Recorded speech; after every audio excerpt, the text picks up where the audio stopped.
South ఇండియాలోని అతి తక్కువ ధరలకి రత్నాలనందించే ఏకైక సంస్థ 6JVR.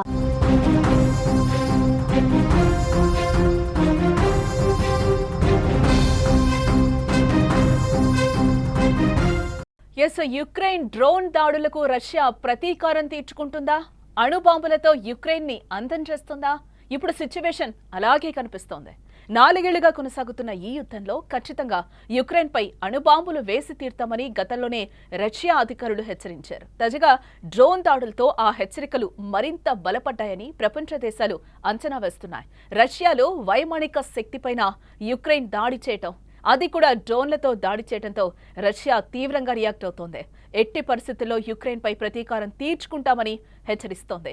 ఇప్పటికే యుక్రెయిన్లో 1000 కిలోమీటర్ల దూరంలోకి 400 డ్రోన్లతో చొచ్చుకెళ్లి దాడి చేసింది. ఈ దాడిలో 12 మంది చనిపోతే 60 మందికి పైగా గాయాలయ్యాయి. అయితే ఈ దాడి సరిపోదని మరో దాడితో యుక్రెయిన్ కు బుద్ధి చెబుతామంటోంది రష్యా. ఈసారి అణు పరీక్షలకు సిద్ధమైన రష్యా ఏ క్షణమైనా యుక్రెయిన్ పై విరుచుకుపడొచ్చని తెలుస్తోంది. మరోవైపు ఇవాళ ఇస్తాంబుల్లో యుక్రెయిన్ రష్యా మధ్య శాంతి చర్చలు జరగాల్సింది. ఈ అన్ఎక్స్పెక్టెడ్ అటాక్ తో ఈ చర్చలు సాగలేదని తెలుస్తోంది. ఇక ఇదే అంశంపై మా న్యూస్ ఎడిటర్ తిరుమల్ మరింత సమాచారాన్ని అందిస్తారు. తిరుమల్, యుక్రెయిన్ పై రష్యా అణుదాడి చేసే అవకాశాలు ఉన్నాయని అనుకోవచ్చంటారా? దానికి మోడ్రన్ యుద్ధ వ్యూహాల్లో, ఆధునిక యుద్ధ వ్యూహాల్లో అతిపెద్ద దాడి అని చెప్పాలి ఉక్రెయిన్ చేసిన దాడి. రష్యా పైన చేసిన ఈ దాడిని ఉక్రెయిన్ ఈ దాడిని చాలా వ్యూహాత్మకంగా, అసలు రష్యాకి అంతు చిక్కకుండా సివిలియన్స్ ఏదైనా రెగ్యులర్ వస్తువులు పంపించే కంటైనర్లో డ్రోన్లను పంపించి అక్కడ ఒక 6000 కిలోమీటర్లు, అంటే ఉక్రెయిన్ బార్డర్కి రష్యా లోపల 6000 కిలోమీటర్ల లోపలికి వెళ్ళి దాడులు చేయడం నిజంగా మోడర్న్ యుద్ధ వ్యూహాల్లో ఇది అతిపెద్ద దాడి అని చెప్పాలి. 2023లో ఇజ్రాయెల్ లెబనాన్ పైన ఇటువంటి దాడి చేసింది. అక్కడ హిజ్బుల్లా ఏదైతే పేజర్లతో దాడి చేసింది, పేజర్లను పంపించి పేజర్లలో పేలుడు పదార్థాన్ని అమర్చి రిమోట్ కంట్రోల్తో ఆపరేట్ చేయడం వల్ల 1000 మందికి పైగా చనిపోయారు అక్కడ. అది అతిపెద్ద దాడి, ప్రపంచంలోనే ఒక మెరుపు దాడి అని చెప్పేసి గుర్తింపు ఉంది. ఆ తర్వాత అతిపెద్ద దాడి ఏంటంటే ఇదే. ఇవాళ ఉక్రెయిన్ దాదాపు 400కు పైగా డ్రోన్లని రష్యాలో ఉన్న 2 ఎయిర్ బేస్ల పైన పంపించి వాళ్ళ యుద్ధ విమానాలు 41 యుద్ధ విమానాలను లేపడేసింది. ఈ యుద్ధ విమానాల అంచనా రష్యా ఏం చెప్తుందంటే దాదాపు 30% బలాన్ని కోల్పోయారు. 30% యుద్ధ విమానాలు రష్యా దగ్గర ఉన్న వార్ ఫైటర్స్ ఏదైతే జెట్ ఫైటర్స్ అలా 30% కోల్పోయామని చెప్తుంది రష్యా. అయితే రష్యా ఈ ఇష్యూని చాలా సీరియస్గా తీసుకుంది. ఒకవైపు ఇస్తాంబుల్లో శాంతి చర్చలు 2వ దఫా జరగాల్సిన ఉంది, ఇవాళ శాంతి చర్చలు జరగాల్సి ఉంది. ఇటు చర్చలకు సిద్ధమవుతూనే అటు ఉక్రెయిన్ ఈ దాడికి పాల్పడడాన్ని రష్యా తట్టుకోలేకపోయింది. రష్యా కూడా రివర్స్ అటాక్ చేసింది. మళ్ళీ ఒక 400 డ్రోన్లతో ఉక్రెయిన్లో మళ్ళీ 1000 కిలోమీటర్ల లోపలికి వచ్చేసి రష్యా అటాక్ చేసింది. కానీ ప్రతీకారం తీరలేదు. ఖచ్చితంగా ఉక్రెయిన్ పైన అణుదాడి చేసి తీరుతామని కొందరు రష్యా అధికారులు కొద్దిసేపటి క్రితం ప్రకటించారు. ఇదంతా చూస్తుంటే పరిస్థితులు తీవ్రంగా కనిపిస్తున్నాయి. అయితే రష్యా మొదటి నుంచి ఒక విషయాన్ని చాలా స్పష్టంగా చెప్తోంది. ఉక్రెయిన్ వెనుక యూరప్ దేశాలు ఉన్నాయి, నాటో ఉంది. నాటో సరఫరా చేస్తుంది వీళ్ళకి కావలసిన ఈ పేలుడు పదార్థాలు కావచ్చు, యుద్ధ సామాగ్రి కావచ్చు. ఎందుకంటే ఉక్రెయిన్ చాలా చిన్న దేశం, రష్యా చాలా పెద్ద దేశం. 4 సంవత్సరాలుగా ఈ 2 దేశాల మధ్య యుద్ధం కొనసాగుతుంది. దాదాపు ఒక 7 లక్షల మందికి పైగా యుద్ధం వల్ల ప్రభావితులయ్యారు.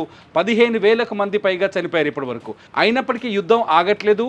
రష్యా వెనక్కి తగ్గట్లేదు, ఉక్రెయిన్ వెనక్కి తగ్గట్లేదు. ట్రంప్ అధికారంలోకి వచ్చిన తర్వాత చాలా స్పష్టంగా చెప్పి అధికారంలోకి వచ్చిన 2వ రోజే యుద్ధాన్ని నిలుపుదల చేస్తా అని చెప్పాడు. భారతదేశం మధ్య పాకిస్తాన్ మధ్య ఏదో యుద్ధాన్ని ఆపారు అని చెప్పుకున్నట్టుగానే ఓ గొప్ప చెప్పబోయే ట్రంప్. కానీ ట్రంప్ని యూరప్ దేశాలు కూడా ఇప్పుడు నమ్మలేని పరిస్థితి ఏర్పడాయి. ఎందుకంటే అమెరికా అవసరాలకు తగ్గట్టుగా ప్రవర్తిస్తుంది, అమెరికా అవసరాలకు తగ్గట్టుగా బిహేవ్ చేస్తుంది. కాబట్టి యూరప్ దేశాలు ట్రంప్ పైన ఒత్తిడి చేస్తున్నాయి, ఖచ్చితంగా ఉక్రెయిన్తో శాంతి చర్చలకి రావాలి, అమెరికా దానికి పూనుకోవాలని. అప్పటికి ట్రంప్ రష్యాతో పుతిన్తో మాట్లాడారు. పుతిన్ కూడా చాలా వ్యూహాత్మకంగా అడుగులు వేస్తున్నారని ఒక చర్చ జరుగుతుంది ప్రపంచవ్యాప్తంగా.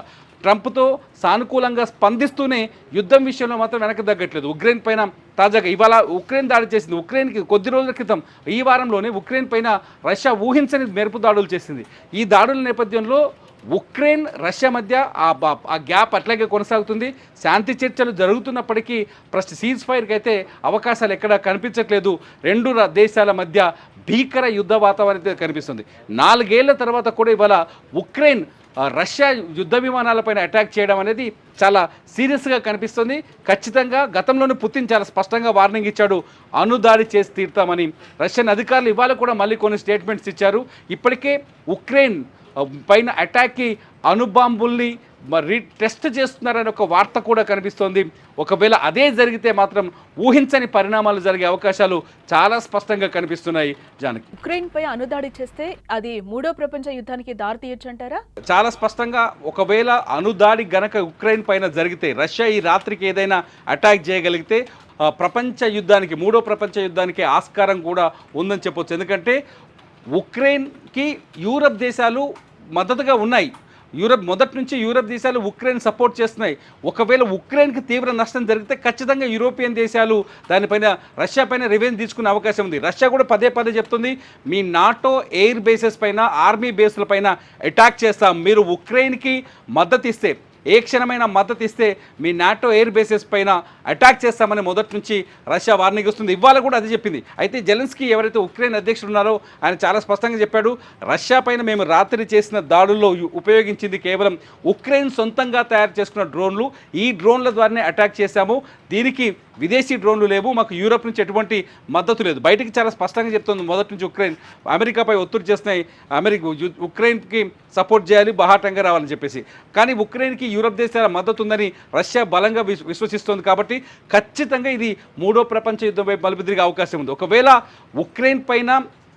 ఉక్రెయిన్కు మద్దతుగా యూరప్ దేశాలు నిలిస్తే రష్యా ఆటోమేటిక్గా చైనా దగ్గరికి వెళ్తుంది. ఎందుకంటే చైనాకి రష్యాకి చాలా సత్సంబంధాలు ఉన్నాయి, అవసరం ఏర్పడుతుంది. కాబట్టి ఖచ్చితంగా చైనా వైపు వెళ్తుంది రష్యా.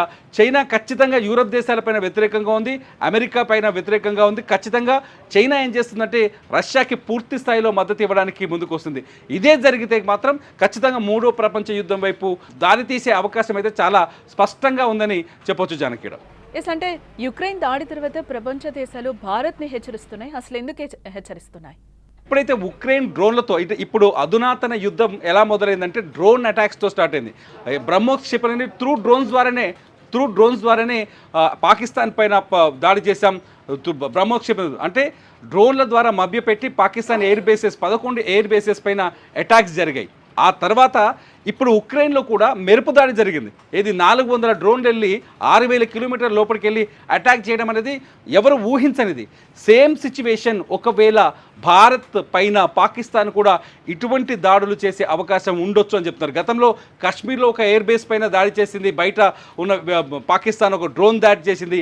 ఆ ఎయిర్ బేస్లో కొన్ని హెలికాప్టర్లు కొన్ని తగలబడిపోయాయి. చాలా పెద్ద 2021లో జరిగింది ఈ సంఘటన. సో ఇటువంటి దాడులు అంటే ఖచ్చితంగా పాకిస్తాన్ డ్రోన్లను వాడుతోంది.